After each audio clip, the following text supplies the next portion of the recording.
ब्रह्मांड क्या है, ये कैसे बना, कब तक चलेगा, आखिर ब्रह्मांड की उत्पत्ति ही कब हुई और इसकी अवधि ही क्या है, हम कहाँ से आए और इस ब्रह्मांड में किस स्थान पर हैं, सृष्टि कितनी बड़ी है, ये कहाँ तक है, इसके अंत में क्या है और सबसे बड़ा प्रश्न, इसका अस्तित्व ही क्यों है।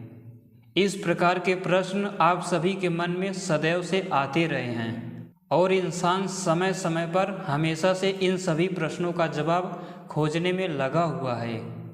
कोई कहता है कि बिग बैंग धमाके से सृष्टि बनी, कोई कहता है कि मिरर यूनिवर्स सही है, कोई पैरेलल यूनिवर्स, कोई इटर्नल यूनिवर्स थियरी, यानी ब्रह्मांड कभी बना ही नहीं, ये सदैव से है और हमेशा निरंतर कंटिन्यूसली चलता रहेगा। दूसरी तरफ लोग कहते हैं कि वेदों के अनुसार सृष्टि बनी, ब्रह्मा ने सृष्टि को रचा है। कुरान वाले कहते हैं कि अल्लाह ने सृष्टि को रचा है। बाइबिल वाले और भी अलग अलग धर्मों मजहबों के लोग सभी अपने अनुसार सृष्टि उत्पत्ति का दावा करते रहे हैं। आप सभी के भी मन में समय समय पर ये सारी बातें उठती ही होंगी कि ब्रह्मांड बना ही कैसे, अभी तक ब्रह्मांड कितना बीत चुका है, क्योंकि जो ब्रह्मांड या सृष्टि की अवधि बताई जाती है वो देखे गए ब्रह्मांड की बताई जाती है। फिर प्रश्न उठ जाता है कि उसके पार वाला जो पूरा ब्रह्मांड है उसकी क्या आयु होगी। तो आप में से हर कोई तत्वतः और ठीक ठीक ये जानना चाहता है कि सृष्टि कितनी बड़ी है, उसके पार क्या हो सकता है, क्योंकि अगर वहाँ पर कोई तत्व होगा जिसकी सीमा होगी ब्रह्मांड का एक किनारा, तो उसके बाद जो होगा उसे क्या किस नाम से डिफाइन करेंगे हम। सूक्ष्मता में खोजते खोजते ऐसी भी सूक्ष्मता आएगी जहाँ पर कोई एक ही तत्व होगा, फिर प्रश्न उठेगा उसके बाद क्या, क्योंकि ये प्रक्रिया तो समाप्त होनी ही नहीं चाहिए।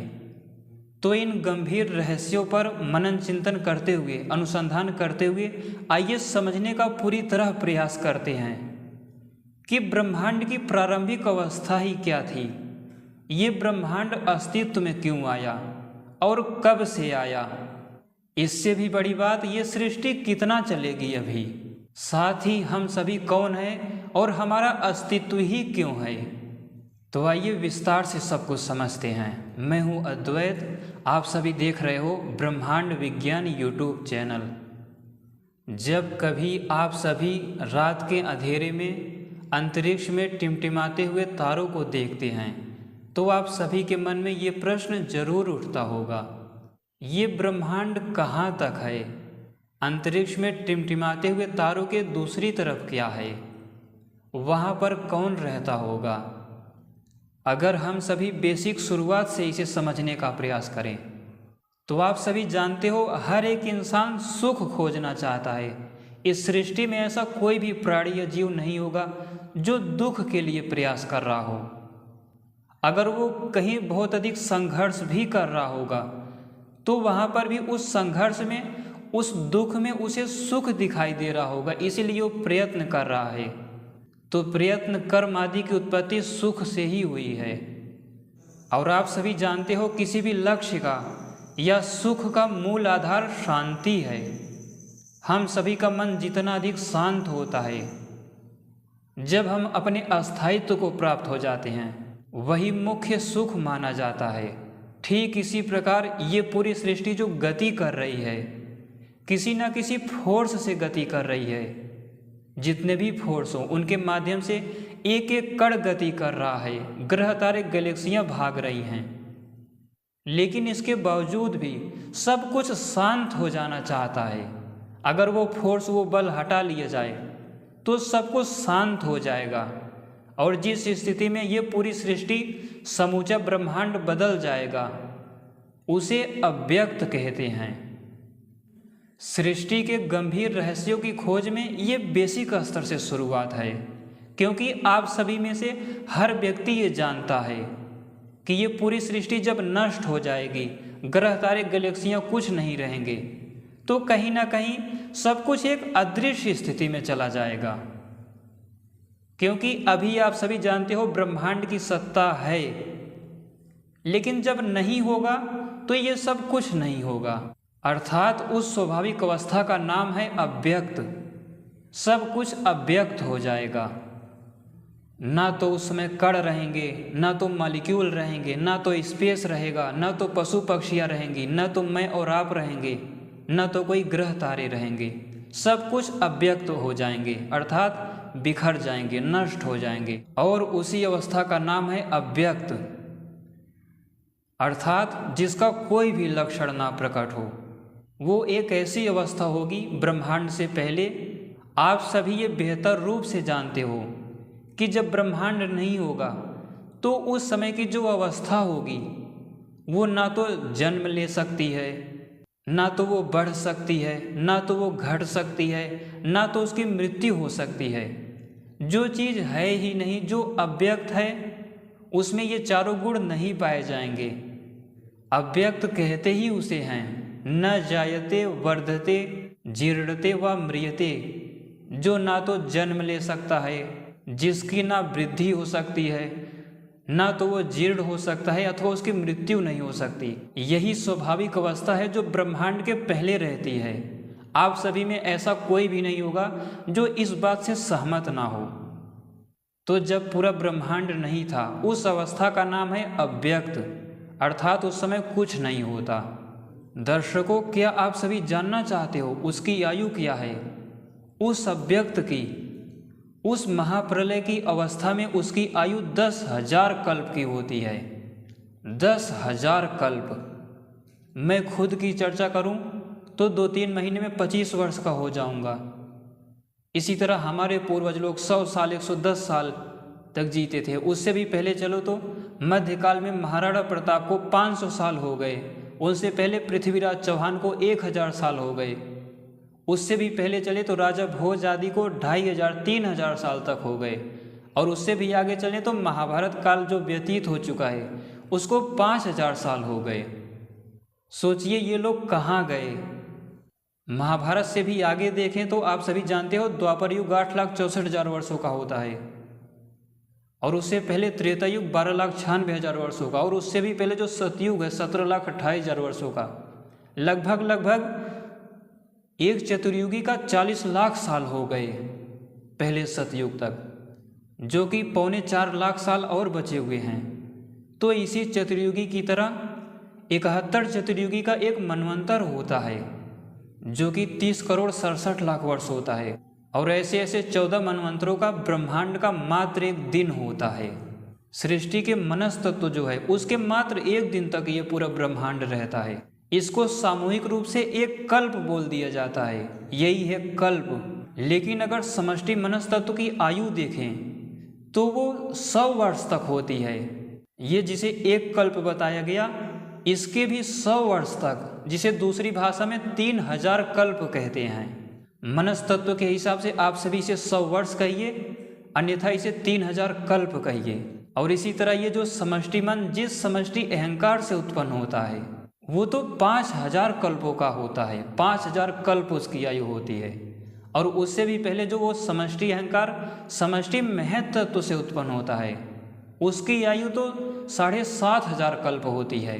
7,500 कल्प। विचार करो, एक कल्प है ये 4 अरब 32 करोड़ साल। इतना प्रलय, इतना रात्रि, मात्र एक दिन है ये। ऐसे ऐसे 4 अरब 32 करोड़ वर्षों जैसे 7,500 कल्प, इतना महत्व का मात्र एक दिन होता है। जो आपकी बुद्धि है उसका मात्र एक दिन। ये वही महत्व है जिसमें भू भुवः स्वः महाजना तपा सत्यम, ये 7 महाभ्यर्थियाँ या कहें 7 लोग जन्म लेते हैं। और जिसकी चर्चा मैं कर रहा हूँ, जिस पर आज की वीडियो है अव्यक्त, उसका एक दिन 10,000 कल्पों का होता है। उतनी ही रात्रि भी होती है। तो जिसमें ग्रह तारे गैलेक्सियाँ सब जाकर समाहित हो जाती हैं, जिसमें ये पृथ्वी, पेड़ पौधे, वृक्ष, मॉलिक्यूल, आयन, एटम, हमारा शरीर, आप, ये मोबाइल, सब कुछ जिसमें जाकर विलीन हो जाएगा, उसका एक दिन मात्र 10,000 कल्पों का होता है, जिसे दूसरी भाषा में 3 शंख, 11 पद्म, 4 नील चतुर्युगी कहते हैं। तो उतने समय के लिए सब कुछ विलीन हो जाता है। उसे इसीलिए अव्यक्त कहते हैं। आप सभी से विनती है, धैर्य के साथ और निष्पक्ष होकर इस वीडियो को देखिएगा।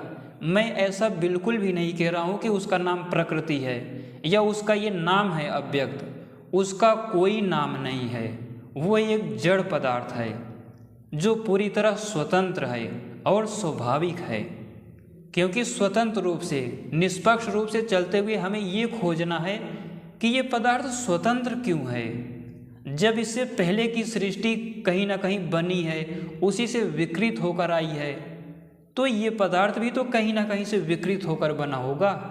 तो इन सब का जवाब बहुत विस्तार से जानने वाले हैं। यही है वो अव्यक्त। ये कभी भी व्यक्त नहीं हो सकता। ब्रह्मांड के पहले की वही अवस्था रहती है जहाँ जाकर सब कुछ नष्ट हो जाता है। कितने बड़े बड़े महापुरुष लोग आए, आज भी धरती चल रही है। ये पृथ्वी उस अव्यक्त के समक्ष कुछ भी नहीं है। उसमें जाकर विलीन हो जाएगी। आपकी सोच, आपके संस्कार, आपका जीवन, सब कुछ उसमें विलीन हो जाएगा। वैराग्य की चरम सीमा पर है वो। अनंत वैराग्यवान व्यक्ति उसका साक्षात्कार कर सकता है, जिसको हमारे वैज्ञानिकों ने अव्यक्त नाम दिया है। अव्यक्त। न जायते न वर्धते न जीर्णते न म्रियते। सृष्टि की इस प्रारंभिक अवस्था का जब कुछ भी नहीं था, उसका दूसरा नाम या दूसरा गुण है क्रियाहीन। अर्थात उसमें कोई क्रिया नहीं है। आप में से जो गहराई से और धैर्यपूर्वक सुन रहे होंगे, आप मेरी हर एक बात से सहमत होंगे। आप कहोगे कि सृष्टि जब नहीं थी तो इसी प्रकार की अवस्था हो सकती है, क्योंकि अगर वहाँ पर क्रिया होती, एक्टिविटी होती, तो फिर उसे भी तो सृष्टि ले लिया जाएगा। तो उस समय जब कुछ भी नहीं था, उसको क्रियाहीनम कहते हैं। क्रियाहीन। वहाँ कुछ भी, कोई क्रिया नहीं थी। जरा सा भी कोई वाइब्रेशन भी नहीं था, कोई भी कण नहीं था, कोई भी फोर्स नहीं था। सब कुछ लीन हुआ था। ना तो ग्रह गति कर रहे थे, ना तो गैलेक्सियाँ थी, ना तो कोई एकार्णव भी नहीं था। ब्रह्मांड के एक दिन बाद जो प्रलय होती है उसमें एकार्णव रहता है, लेकिन जो अत्यंत प्रलय, महाप्रलय है, वहाँ पर वो भी शांत हो गया था। अर्थात क्रियाहीन की स्थिति थी, कुछ भी नहीं था। वो स्वाभाविक तत्व है, स्वाभाविक चीज़।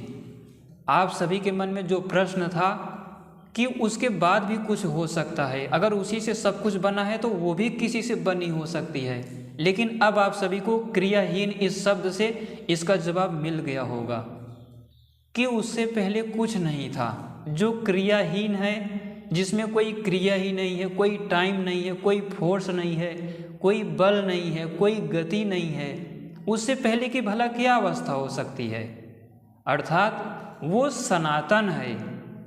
जब ब्रह्मांड फिर से आगे प्रलय में चला जाएगा, फोर्स आदि सब नष्ट हो जाएंगे, तो फिर वही क्रियाहीन की स्थिति प्राप्त हो जाएगी। उसका कोई नाम नहीं है। गुणों के आधार पर उसे सबसे पहले अव्यक्त बोला, अब उसे क्रियाहीन बता रहा हूँ। आप सभी ये बेहतर ढंग से जानते हो कि गति या वाइब्रेशन की शुरुआत कंपन से होती है। सबसे पहले गति होगी, गति से पहले भी कंपन होता है। वाइब्रेशन, हिलने डुलने की प्रक्रिया शुरू होती है, दूसरे स्टेप में गति शुरू होती है। तो वो अवस्था जो क्रियाहीन है वो अकंप है, उसमें कोई भी कंपन नहीं है। वो अचल है, वो चलती ही नहीं। सृष्टि के महाप्रलय की उस अवस्था का या बिग बैंग जो बोला जाता है, उससे पहले की अवस्था की जो स्थिति होती है, आप सभी के मस्तिष्क में उठे एक एक प्रश्न का निवारण अब हो रहा होगा। वो अचल है, वो चल फिर नहीं सकता। ब्रह्मांड चल सकता है, मॉलिक्यूल चल सकते हैं, हम और आप चल सकते हैं, लेकिन जहाँ पर कोई क्रिया नहीं हो वो कैसे चलेगा। अर्थात उससे पहले कुछ नहीं था, वही था अचल की अवस्था। इसी प्रकार वो कम भी नहीं था, वो अनून है। जिसमें क्रिया नहीं होगी उसको आप कैसे माप सकते हो।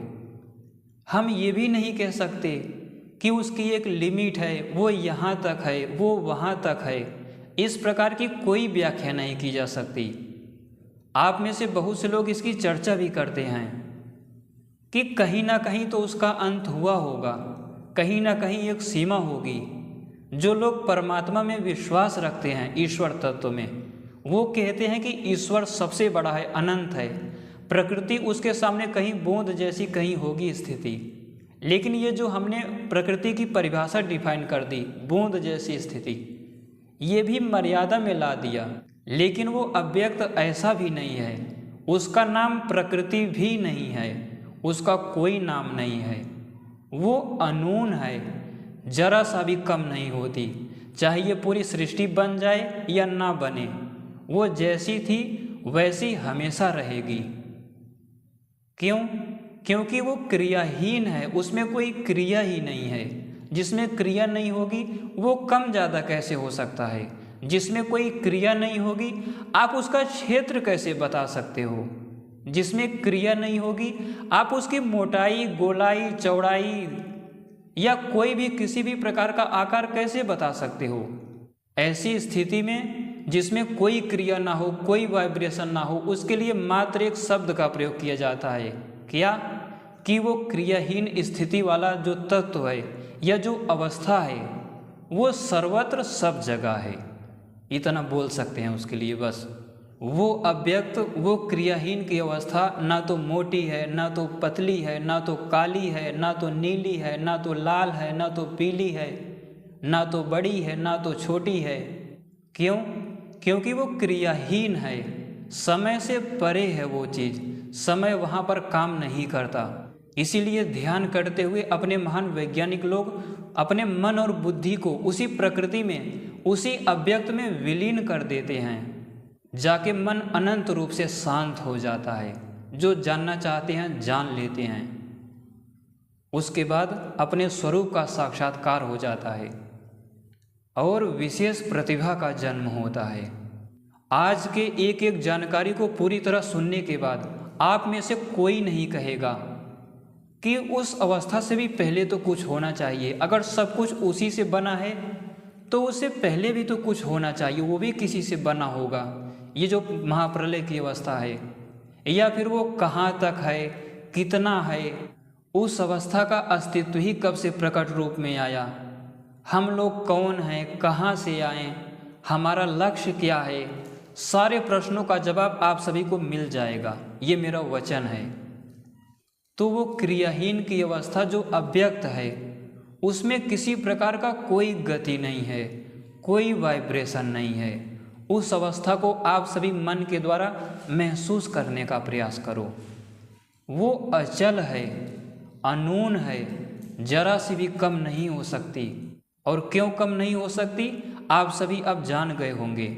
चाहे पूरी सृष्टि बन जाए, हम और आप बन जाएं, लेकिन वो जो महाप्रलय की अवस्था है अव्यक्त, वो किसी प्रकार कम नहीं हो सकती, क्योंकि स्वभावता या तत्वता वो व्यक्त हो ही नहीं सकता। तो जो व्यक्त नहीं हो सकता वो भला कम ज़्यादा कैसे हो सकता है? जो हमेशा अव्यक्त रहने वाला है, उसके विकार से जरूर पूरा ब्रह्मांड बना है, लेकिन वो स्वाभाविक अवस्था अव्यक्त है। उसकी स्वाभाविक अवस्था में कोई छेड़छाड़ नहीं है, वो जैसी थी वैसी रहेगी। क्यों? क्योंकि वो क्रियाहीन है और क्रियाहीन स्थिति में कोई परिवर्तन नहीं होता, इसीलिए तो उसे भी निर्विकार बोल देते हैं। स्वाभाविक अवस्था हमेशा निर्विकार रहती है। जब उसके विकृति से सृष्टि बनती है तो ये सृष्टि उससे हमेशा अलग रहती है। इस सृष्टि को फिर वो निर्विकार अवस्था अव्यक्त खा जाएगा एक समय बाद, जिसकी आयु आप सभी को बताई 10,000 महाकल्प, यानी 4 अरब 32 करोड़ जैसे 10,000 महाकल्प। इसी तरह उस सृष्टि के अत्यंत महाप्रलय को योनि कहते हैं, अर्थात सब कुछ उसी से उत्पन्न हुआ है। चाहे आप बुद्धि की चर्चा करो, महत की चर्चा करो, मन की, शरीर की चर्चा करो, एक एक सोच में स्टिंग की चर्चा करो, एक एक कण की चर्चा करो, विद्युत आदि की चर्चा करो, ग्रह तारे गैलेक्सियों में कुछ भी ऐसा नहीं है जो उससे उत्पन्न ना हुआ हो। सब कुछ उसी अत्यंत महाप्रलय से ही जन्मा है। सब कुछ जो भी आप सभी को प्रकट रूप में दिख रहा है, हर जगह वो है, सूक्ष्मता में भी, स्थूलता में भी, लेकिन क्रियाहीन होने से हम उसे नहीं देख पाते। वो सबकी योनि है। जैसे पृथ्वी पेड़ पौधों को उत्पन्न करती है, ग्रह तारे गैलेक्सियाँ फोटान आदि कणों को उत्पन्न करते हैं, अलग अलग कणों को, और भी जितने भी क्वार्क आदि हैं ये सब उत्पन्न होते हैं। हिरण्यगर्भ से ग्रह तारे गैलेक्सियाँ बन जाती हैं। इन सबको भी देखें तो इनको भी उत्पन्न करने वाला वो क्रियाहीन या अव्यक्त है, जिसको योनि कहते हैं। जन्म और उत्पत्ति का स्थान ही वही है। वो जड़ भी नहीं है, अर्थात वो रुकी भी नहीं है। कोई ये ना समझे जैसे मैं बैठकर आप सभी को जानकारी दे रहा हूँ तो मैं यहाँ पर रुका हुआ हूँ, शरीर मेरा जड़ बन गया, लेकिन वो क्रियाहीन की अवस्था है, उसके बारे में ऐसा कुछ भी नहीं बोल सकते। हर एक पदार्थ आप सभी अनंत वैराग्य उत्पन्न करके, वैराग्य के द्वारा पहले अपने शरीर में 5 महाभूतों को अनुभव करने का प्रयास करो। शरीर के हड्डी, रक्त, मांस आदि पर बलपूर्वक मनन चिंतन करो। उसके बाद विचार करो कि ये शरीर, एक एक कण, ग्रह तारे गैलेक्सियाँ और अंतरिक्ष में जो तारे दिख रहे हैं ये कहाँ से आ गए, इनकी उत्पत्ति की व्यवस्थित प्रक्रिया ही क्या है, ये बने कैसे होंगे। जिस पृथ्वी पर बैठा हूँ, ये जो शरीर हमें मिला है, क्योंकि आप सभी जब सोचना और समझने का प्रयास करते होंगे तो आप सभी का विचार सीधे आपके मन पर जाता होगा। आप में से हर व्यक्ति यही जानता है कि इस मन के द्वारा मैं इस पूरे संपूर्ण शरीर पर मनन चिंतन कर रहा हूँ। तो उसी मन के द्वारा जब वैराग्य के द्वारा शरीर आदि पर महसूस करो, फिर जानने का प्रयास करो वो क्रियाहीन अवस्था है क्या, जो नित्य है। अनंत प्रलय के बाद वही अवस्था हो जाएगी, फिर आगे सृष्टि बनेगी, फिर उसी अवस्था में चले जाएंगे हम। वो चीज़ है क्या जो ये क्रियाहीन की अवस्था में तत्व है। हम सभी जो मन के द्वारा चिंतन कर रहे हैं उसके बारे में या शरीर के बारे में, ग्रह तारों गैलेक्सियों को देख रहे हैं, ये आप सब बहुत अच्छे प्रकार से जानते हो कि ये सब काल के अंदर हो रहा है। क्योंकि काल नहीं होता, समय नहीं होता, तो हम सभी मनन चिंतन नहीं कर सकते थे। तो अगर सोच रहे हैं, जान रहे हैं, देख रहे हैं, सुन रहे हैं और वैराग्य के द्वारा खोजने का प्रयास कर रहे हैं, तो ये सब काल से जुड़े हुए पदार्थों में हो रहा है। और इन्हीं के माध्यम से धीरे धीरे चलते चलते उस क्रियाहीन अवस्था में आपका मन और बुद्धि भी पूरी तरह शांत हो जाएगा। तब जाकर उसका और उस अव्यक्त से उत्पन्न हुए सारे पदार्थों को आपको ज्ञान हो जाता है। उस अव्यक्त का सृष्टि के उस अत्यंत महाप्रलय की अवस्था का अगला स्वरूप है सनातन। वो सनातन है, सदैव से था, सदैव रहेगा। बहुत समृद्धशाली प्राचीन वैज्ञानिक लोग रहा करते थे धरती पर, बहुत बड़े बड़े ऋषि लोग, राजर्षि लोग, योगी लोग, जो इस अव्यक्त को भी पूरी तरह जानने वाले थे, सब मिट गए। रामायण के सारे लोग मिट गए, उससे पहले सतयुग के सारे लोग मिट गए। इसी तरह ये जो 4 अरब 32 करोड़ साल का ब्रह्मांड का मात्र एक दिन है, इसमें न जाने कितने अरबों करोड़ों लोग जन्म लिए और सब मिट गए, कोई भी आज तक जीवित नहीं बचा। इसी तरह आप सभी के साथ साथ सारे वैज्ञानिक भी ये जानते हैं कि पृथ्वी कभी ना कभी बनी है 4 अरब 8 अरब साल पहले, इतने समय बाद ये भी नष्ट हो जाएगी।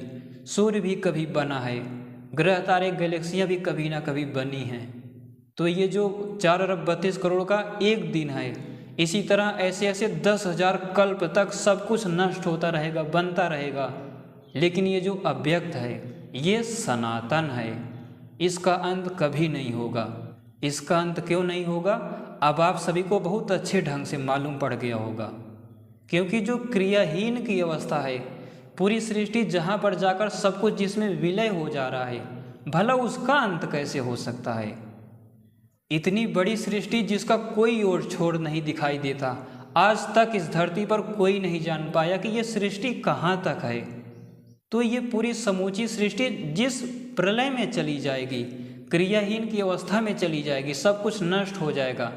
उस नष्ट हुए का क्या नष्ट होगा, अर्थात जो नष्ट हो चुका है, जो अनंत वैराग्य को प्राप्त हो चुका है, भला उसका अंत कैसे होगा।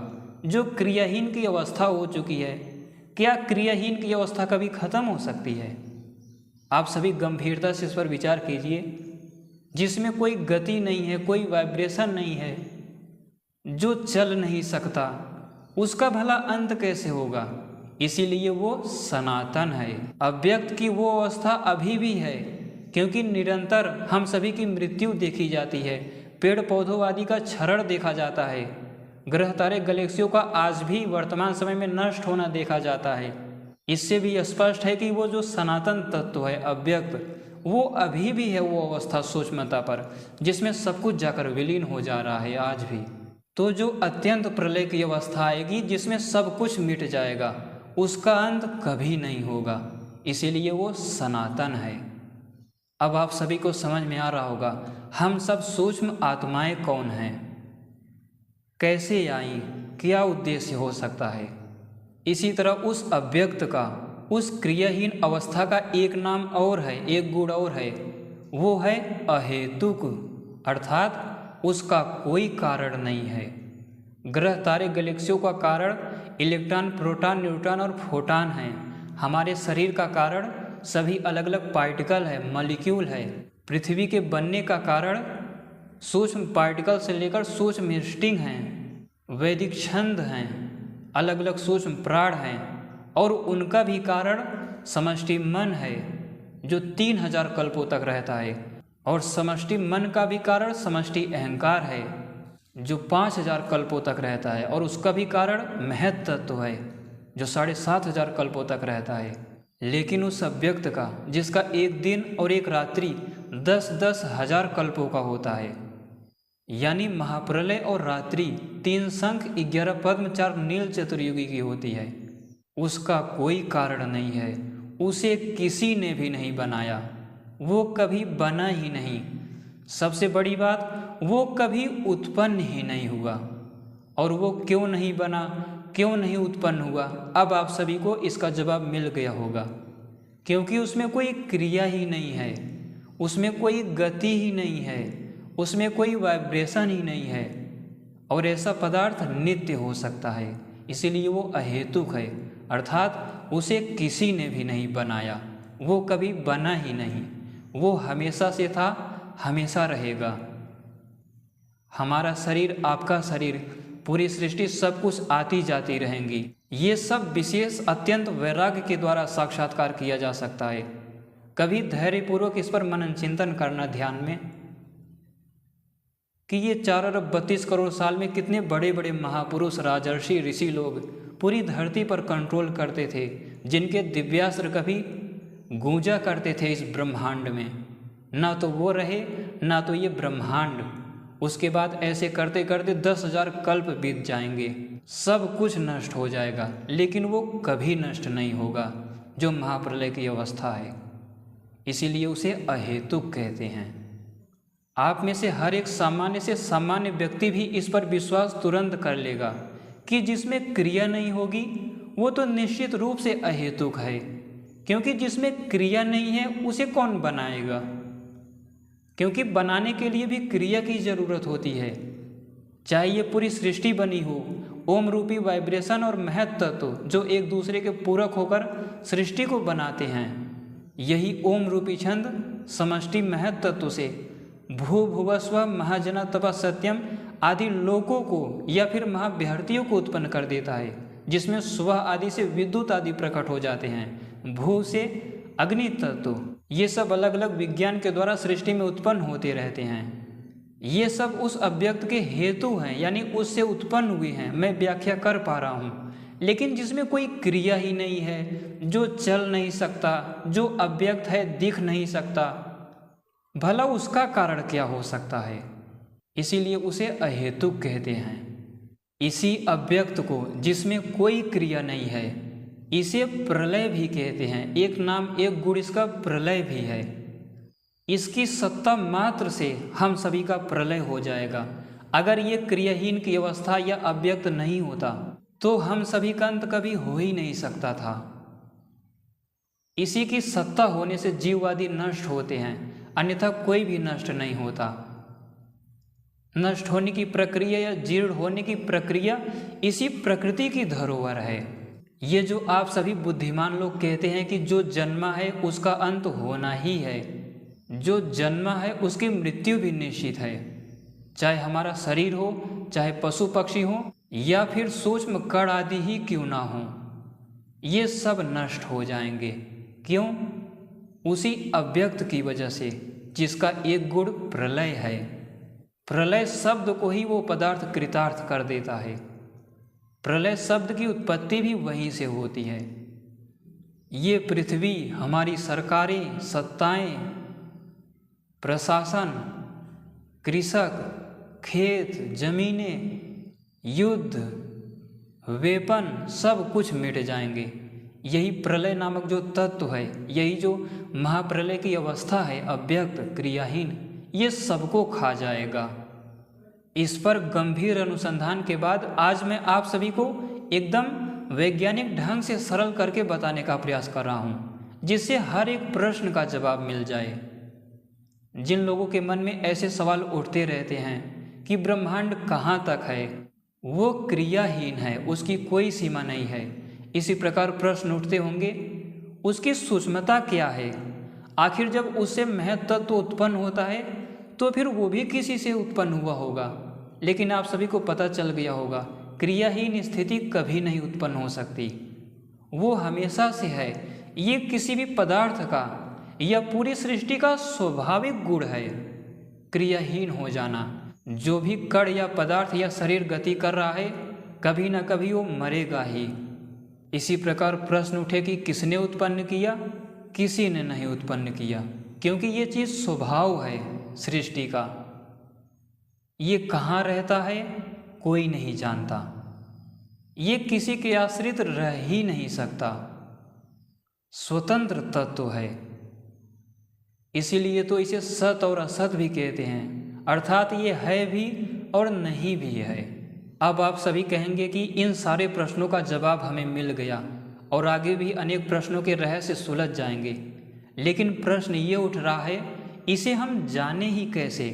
महसूस तो कर लिए कि ऐसी कोई अवस्था होगी जो ब्रह्मांड में सृष्टि से पहले की अवस्था होगी, या सूक्ष्मता में जब पदार्थ आदि नष्ट होते होंगे तो उसी में आज भी विलीन हो जा रहे हैं, लेकिन उसे जाने ही कैसे? दर्शकों, इसको जानने के लिए इसी का एक नाम या एक गुण है, त्रिगुण। इसमें 3 गुण होते हैं। ये 3 गुणों को आश्रय करके स्थित है। ना तो इसे आप देख पाओगे, ना तो सुन पाओगे, ये हम सभी के समझ से बाहर है, लेकिन त्रिगुण है। 3 गुण होते हैं इसमें, सत्व, रज, तम। आप सभी ने आज तक इन शब्दों के बारे में बहुत सुना होगा। सत्व मतलब खुश रहना, रज मतलब गति करना, तम का मतलब मूढ़ हो जाना, अंधकार।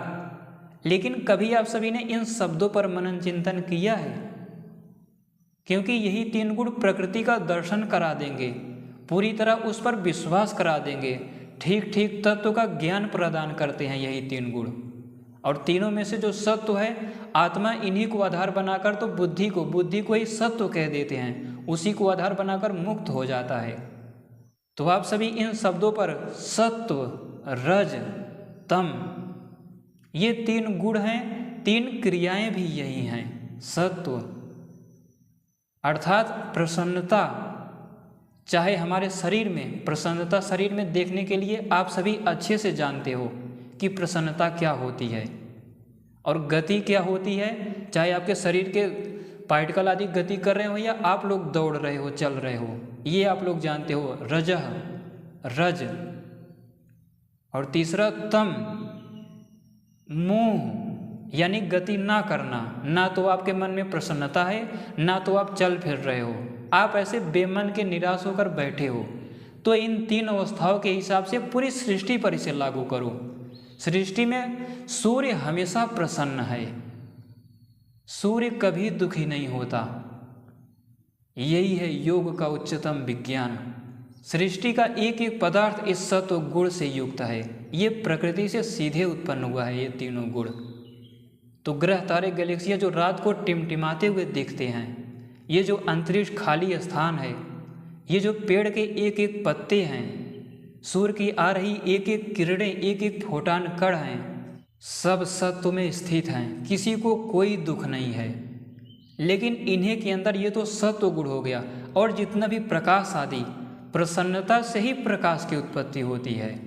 तो तो इस सत्व रूपी गुण को पूरी सृष्टि में जो आप सभी ने अभी समझने का, सुनने का प्रयास किया, इसी तरह जो रज गुण है, जहाँ भी कामुकता है शरीर में, तो आप सभी समझते हो सृष्टि में जहाँ भी कामुकता है या गति है, वाइब्रेशन है, वो इसी प्रकृति के रजोगुण से उत्पन्न हुआ है। आप सभी शब्दतः भूल जाओ, क्योंकि आप सभी महत्त्व, अहंकार, मन, 24 तत्व, सांख्य ज्ञान, योग ज्ञान, ये सब हमेशा सुनते रहे हो।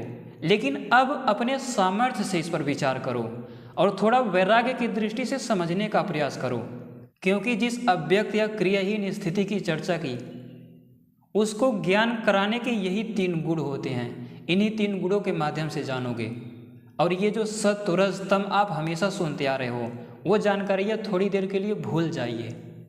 सत्व अनंत प्रसन्नता, अनंत प्रकाश, सृष्टि के हर एक पदार्थ खुश हैं, प्रसन्न हैं। इसी प्रकार रज, सृष्टि के पदार्थों की जितनी भी कामुकता है, ये जो नाभिक, न्यूक्लियस, कण, परमाणु, अणु, आयन, अलग अलग सूक्ष्म प्राण, ये सब बिना कामुकता के, बिना रज के उत्पन्न ही नहीं हो सकते।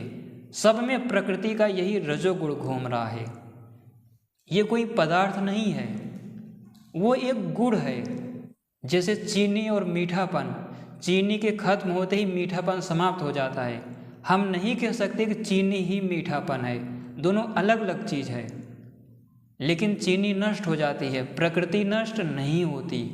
उसमें ये 3 गुण हैं, ये हमेशा रहते हैं। इसी प्रकार रजोगुण के बाद तमोगुण, ग्रह तारे गैलेक्सियां भी रुकना चाहते हैं, उन्हें जबरदस्ती फोर्स देकर ढकेला जा रहा है। सूर्य आदि की किरणें जो यहाँ तक आती हैं, उनमें भी तमोगुण के द्वारा फ्रिक्शन उत्पन्न किया जा रहा है। आप सभी जब जड़ हो जाते हो, कुछ करने की इच्छा नहीं होती, तो यही है तमोगुण। जैसे सृष्टि में है वैसे आप में भी है। यही 3 गुण हैं जो उस अव्यक्त के साथ जुड़े हुए हैं नित्य रूप से। ना तो ये 3 गुण कभी खत्म होंगे, ना तो वो अव्यक्त खत्म होगा। क्यों? क्योंकि उसमें कोई क्रिया ही नहीं है, कोई गति ही नहीं है, और ऐसा पदार्थ खत्म हो ही नहीं सकता। ऐसे पदार्थ को कोई बना भी नहीं सकता। इसीलिए आज की इस जानकारी में मैं उसे कोई नाम नहीं दे रहा हूँ। अनेक वीडियो में उसे प्रकृति नाम दिया और भी त्रिगुण नामों से व्याख्या की, लेकिन उसका कोई नाम नहीं है। प्रकृति इसीलिए कहते हैं क्योंकि हर एक पदार्थ का स्वभाव है वो, यानी उसी से उत्पन्न हुए हैं सारे पदार्थ और स्वभावतः उसी में मिल जाएंगे, इसलिए प्रकृति बोल देते हैं। मुख्य रूप से उसे अव्यक्त कहकर व्याख्या की जाती है, क्योंकि वो व्यक्त ही नहीं हो सकता कभी, तो उसे त्रिगुण कहते हैं। वो एक ऐसा पदार्थ है, एक ऐसी अवस्था है ब्रह्मांड के पहले की। आप सभी में अब लोग कुछ प्रश्न भी उठाना शुरू कर देंगे। उसे मुझे पदार्थ ही नहीं कहना चाहिए, और आप सभी यहाँ पर सत्य हो, क्योंकि उसे पदार्थ आदि शब्दों से संबोधित किया ही नहीं जा सकता। पदार्थ तो मैं हूँ, मेरा शरीर है। पदार्थ तो ग्रह तारे गैलेक्सियाँ हैं, वो पदार्थ नहीं है, इसलिए तो उसे अव्यक्त कहा गया। अव्यक्त रूपी पदार्थ या प्रकृति पदार्थ, ऐसा कुछ भी नहीं कहा जा सकता। वो पदार्थों से ऊपर की अवस्था है। पदार्थ तो ग्रह तारे गैलेक्सियाँ और पूरी सृष्टि हो गई, तो वो अव्यक्त है, जिसका एक गुण, एक नाम दे सकते हो, वो त्रिगुण है, सत्व, रज, तम। जब से मेरा और आपका जन्म हुआ है, हम सभी सदियों से ये सब सुनते आ रहे हैं कि प्रकृति से महत्व उत्पन्न हुआ, सत्व, रज व तम उत्पन्न हुए। इसको वैराग्य के द्वारा तत्वतः समझने का प्रयास करो। जानता तो नास्तिक भी इनके बारे में है, लेकिन विश्वास नहीं करता, और आप लोग बिना जाने ही विश्वास कर लेते हो। इन सत्व, रज व तम को पूरी तरह वैज्ञानिक ढंग से महसूस करो शरीर में और सृष्टि में। जिस तरह आपका शरीर प्रफुल्लित हो उठता है, प्रसन्न हो उठता है, वैसे एक एक फोटॉन आदि कणों को सूर्य को देखकर समझने का प्रयास करो कि वो कितना प्रसन्न है। तब जाकर आप योग का बंधन जोड़ पाओगे। सूर्य का योग, अपने शरीर का योग, इन सबको मिलाकर समझ पाओगे, अनुसंधान कर पाओगे। वो भी चेतनवत व्यवहार करते हैं। आपके शरीर की जो प्रसन्नता है, ये भी जड़ है, सूर्य भी जड़ पदार्थ है।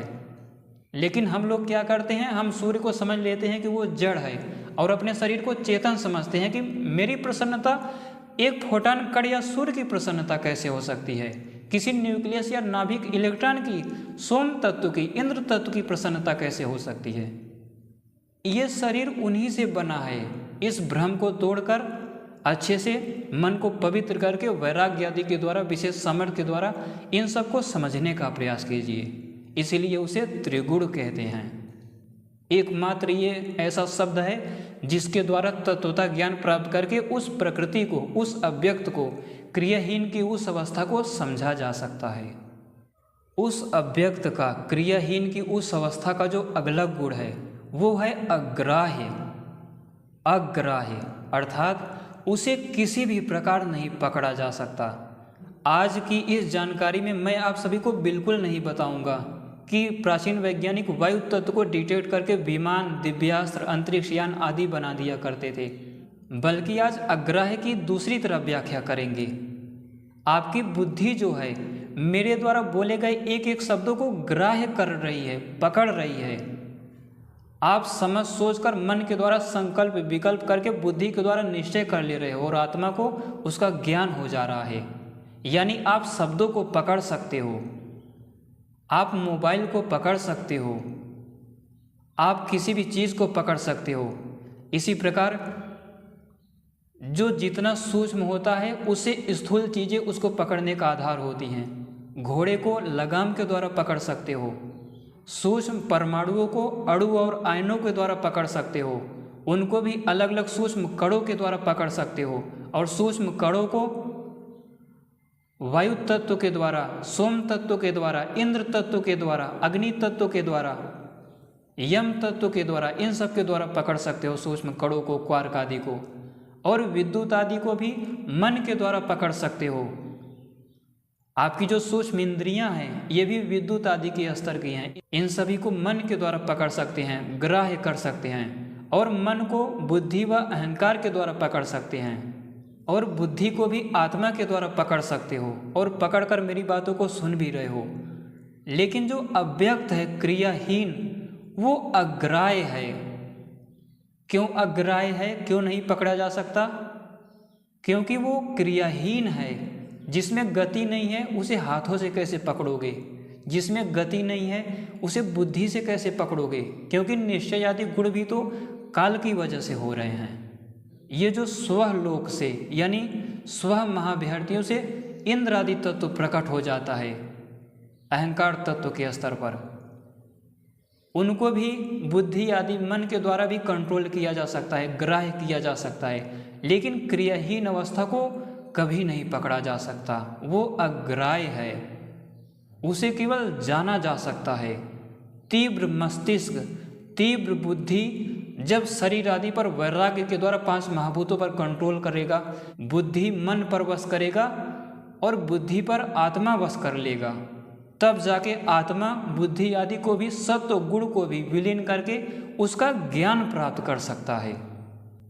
विशेष सामर्थ्य के द्वारा उसे जान सकता है उस अवस्था को, और मुक्त हो सकता है। लेकिन वो अग्राह्य है, उसे केवल ऐसी चेतन सत्ता पकड़ सकती है जिसकी मैंने अभी चर्चा नहीं की। उसे केवल सर्वव्यापक कोई दूसरी चेतन सत्ता पकड़ सकती है। अब आप सभी को ईश्वर को वैज्ञानिक ढंग से समझने में मदद मिल रही होगी। जैसे इस अव्यक्त को व्याख्या करते हुए हर एक वैज्ञानिक, सामान्य से सामान्य व्यक्ति जो बहुत ध्यान से देख रहा होगा, वो कहेगा कि ब्रह्मांड की प्रारंभिक अवस्था ऐसी ही होगी, और आज भी जो कण आदि सब कुछ नष्ट हो जा रहे हैं इसी अवस्था में जा रहे होंगे। बारीकी से ध्यान से वीडियो देखने वालों को अब ये भी महसूस हो पा रहा होगा कि उसको जिससे सृष्टि उससे बनती है उसको भी किसी दूसरे सर्वव्यापक एक और सत्ता होगा, कोई चेतन आत्मा के अतिरिक्त कोई और पुरुष होगा जो उसे पकड़ सकता है, वही उसे ग्राह्य कर सकता है। बाकी वो अग्राह्य है। वो चेतन सत्ता भी काल के द्वारा उसे पकड़ता है, काल उससे प्रकट हो जाता है, फिर उसी के माध्यम से पकड़ता है। तो वो अव्यक्त जिसमें कोई क्रिया नहीं है वो अग्राह्य है। क्यों अग्राह्य है? क्योंकि उसमें कोई क्रिया ही नहीं है।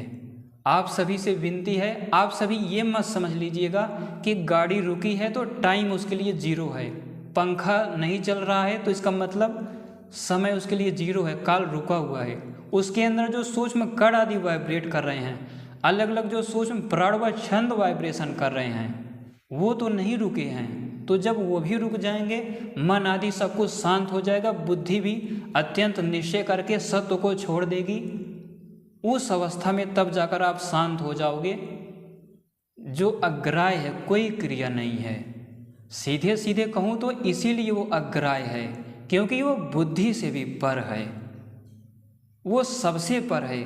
यहाँ तक कि अनेक जगह प्राचीन वैज्ञानिकों ने ऐसा भी स्पष्ट जिक्र किया है, अपने वैज्ञानिकों ने, कि वो आत्मा से भी, जो चेतन सत्ता आपके अंदर निश्चय आदि कर रही है, उससे भी वो पर है, उससे भी सूक्ष्म है। हालांकि है उसी स्तर पर, उसी सूक्ष्मता पर। और उस अव्यक्त का, क्रियाहीन की उस अवस्था का जो सनातन है, कभी नष्ट नहीं हो सकता। उसका ये गुण जो अगला है, ये मुझे सबसे अच्छा लगता है कि वो एक है। जिस ब्रह्मांड की सीमा का हमें कोई जानकारी नहीं, निश्चित रूप से वैज्ञानिकों ने संघर्ष किया और देखे गए ब्रह्मांड का सब कुछ व्याख्या करते हैं, धन्यवाद के पात्र। लेकिन वो भी कहते हैं कि ये देखा गया ब्रह्मांड है।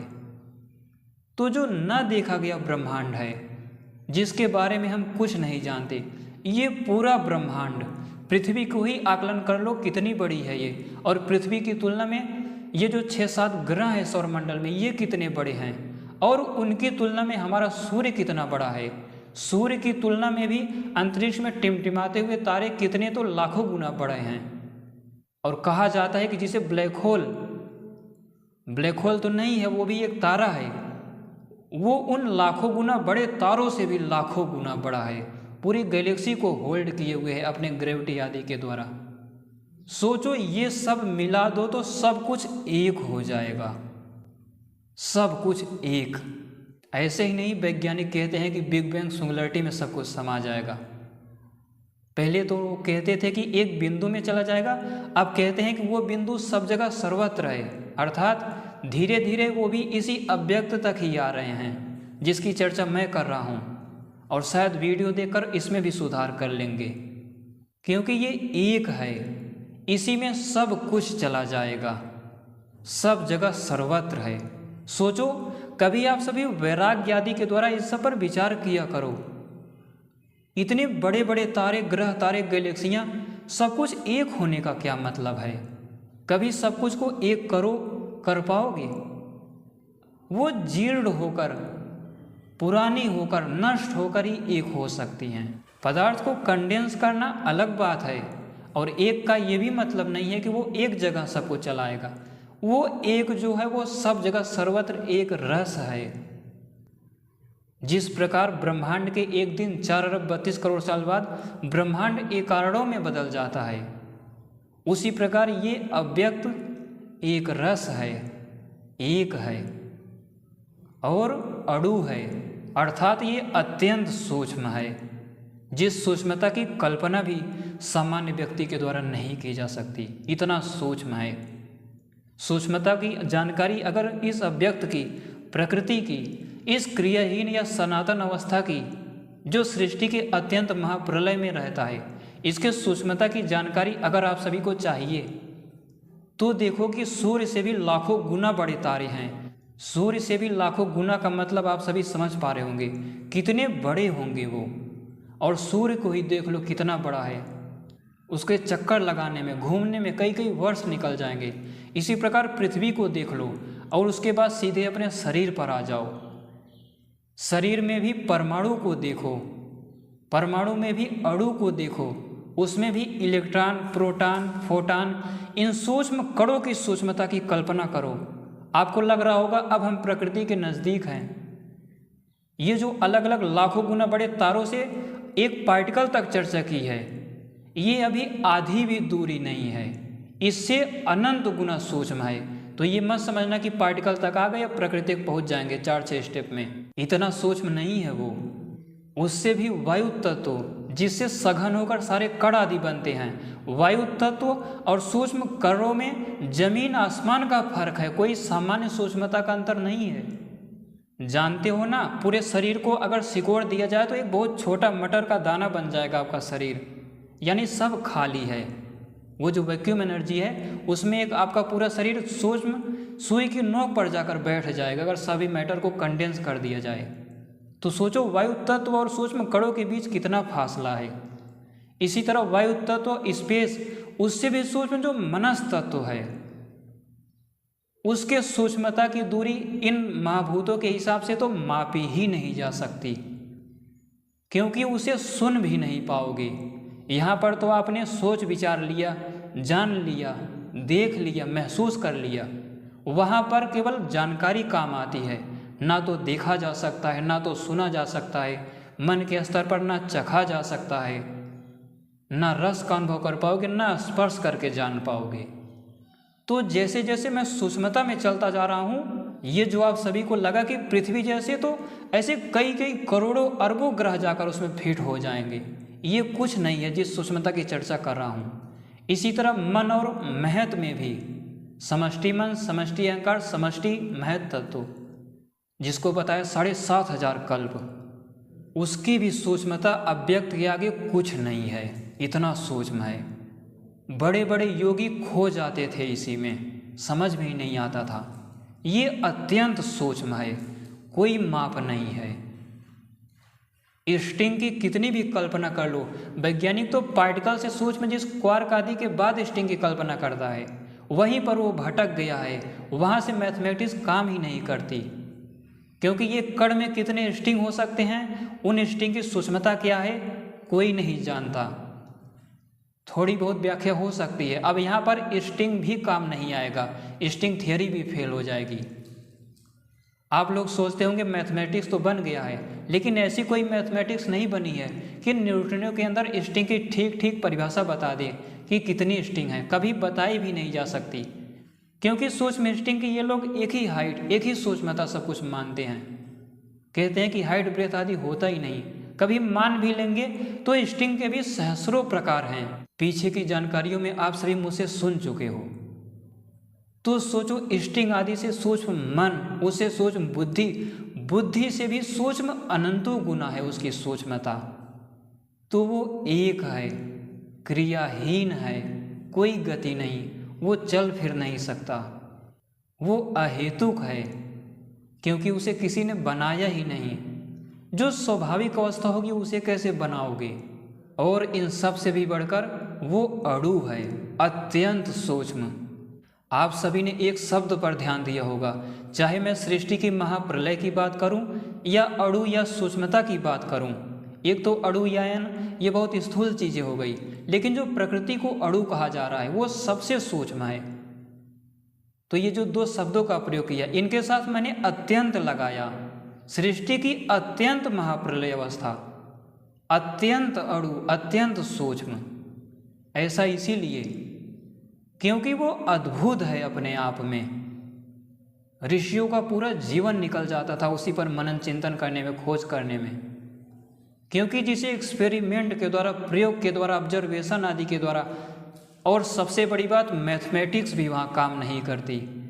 जो लोग उसे कण आदि के रूप में महसूस करना चाहते हो, उससे तुलना करके उनके लिए भी बता दूं, उसमें कोई हीट नहीं होता, कोई मास नहीं होता, ना तो वो निगेटिव है ना तो वो पॉजिटिव है।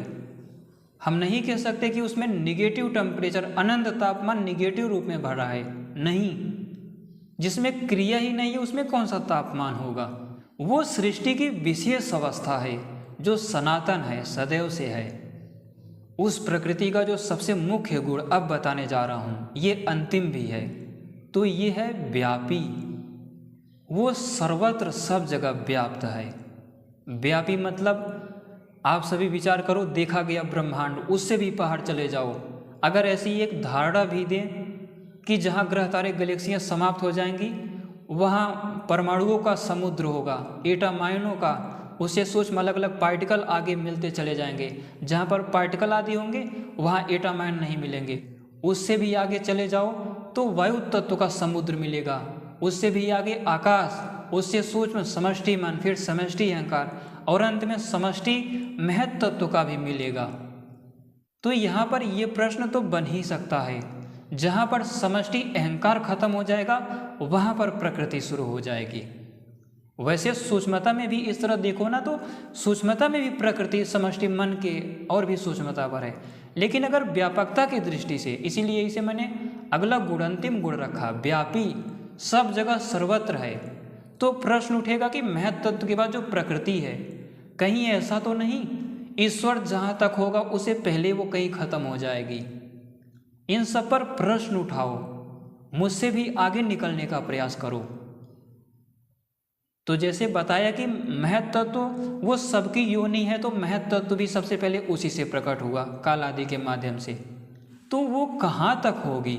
अगर दूरी में बढ़ते बढ़ते चले जाएं, चलो कोई बात नहीं, मन की कल्पना को तो बढ़ा सकते हैं अगर नहीं जा सकते, क्योंकि ब्रह्मांड को लाइट की स्पीड से चलने पर भी कभी पार नहीं कर पाओगे आप, तो फिर भी मन की कल्पना को लिए चलते हैं। मन, समष्टि अहंकार, समष्टि महत् को भी पार कर ले जाओ, उसके बाद प्रकृति का समुद्र होगा। क्या वो भी कहीं खत्म होगी? जहाँ तक दूसरा पुरुष है, परमात्मा, सर्वव्यापक ईश्वर जो चेतन सत्ता है, क्या वो उतना है जितना प्रकृति है? इन सब पर गंभीरता से अनुसंधान करो, इसका कोई जवाब नहीं है। क्यों? क्योंकि वहाँ जहाँ से समष्टि महत्व तो खत्म हुआ, उसके बाद क्रिया ही नहीं है, तो बोलोगे क्या? ऐसा नहीं है कि वो यहाँ तक है, यहाँ तक महत्व तो मान लो, यहाँ तक प्रकृति मान लो, यहाँ तक फिर ईश्वर। ये जो आपने प्रकृति को डिफाइन किया, प्रकृति को डिफाइन करते ही उस अव्यक्त को, क्रियाहीन स्थिति को आप कह रहे हो कि ये क्रियाहीन वाली स्थिति यहाँ तक है, उसके बाद ईश्वर यहाँ तक होगा, यानी ईश्वर को भी आपने डिफाइन कर दिया। दोनों सिद्धांत गलत हो गए। मेरी बातों को जरा ध्यान से सुनिए। आप कह रहे हो कि क्रियाहीन की अवस्था यहाँ तक है, प्रकृति की सीमा बताने का यही मतलब है। उस अव्यक्त प्रकृति में नाम जरूर ले रहा हूँ, प्रकृति का कहीं प्राचीन वैज्ञानिकों ने नाम नहीं बताया इसे, ये अव्यक्त है। प्रकृति भी बोल देते हैं, अलग अलग नामों से इसकी व्याख्या उन्होंने की है, कोई इसका नाम नहीं है। नाम बोलना भी काल के अंदर, समय के अंदर हो रहा है। ये वाइब्रेशन, नाम, मेरा नाम, आपका नाम, उसका नाम भी नहीं बोला जा सकता वहाँ पर, क्योंकि उसका नाम होता ही नहीं है। कुछ पदार्थ के गुणों के हिसाब से व्याख्या किया जा रहा है। तो अगर हम कह रहे हैं कि ईश्वर ज़्यादा बड़ा है, प्रकृति उससे थोड़ी छोटी होगी, यानी आप बता रहे हो कि जो सर्वव्यापक चेतन है वो यहाँ तक है और जो क्रियाहीन वाली स्थिति है यहाँ तक है। ये कोई बात ही नहीं हुई। मोक्ष की सर्वश्रेष्ठ जीवात्मा जो अनंत वैराग्य से युक्त होगी, वही इस प्रश्न का जवाब जान सकती है। अन्यथा ये जो अलग अलग प्रश्नों का जवाब से मैंने आपको संतुष्ट करने का प्रयास किया, इसके माध्यम से भी आप इसको समझने का प्रयास कीजिए। योग में, ध्यान में रुचि बढ़ेगी और सर्वव्यापक चेतन में भी विश्वास बढ़ेगा। तो यही है अव्यक्त। ऐसे ही किसी जानकारी में मैं ईश्वर को भी नाम नहीं लूँगा कि उसे विष्णु कहते हैं या शिव कहते हैं, ओम कहते हैं, ब्रह्मा कहते हैं, कोई नाम नहीं लूँगा। ऐसे ही स्वभावता आपको बताने का प्रयास करूँगा। वीडियो को जो शुरुआत से ध्यान से देख रहे होंगे, बड़ा से बड़ा वैज्ञानिक भी स्वीकार कर सकता है इसे, जिस तरह मैंने तर्क देकर बताया। इसी को ऋषियों ने अलग अलग नामों से व्याख्या कर दिया।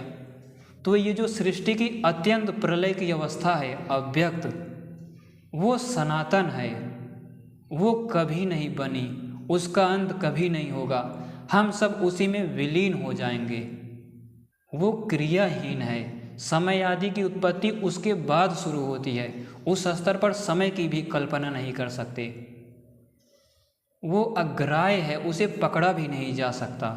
आप सभी ये मत समझ लीजिएगा कि मैं उसके नामों की व्याख्या कर रहा हूँ। अग्राह्य कोई नाम थोड़ी है। जो स्थिति आपकी इस समय है, आप कह सकते हो कि हाथों के द्वारा फोटान को नहीं पकड़ सकते, यानी हाथों के लिए फोटान अग्राह्य है।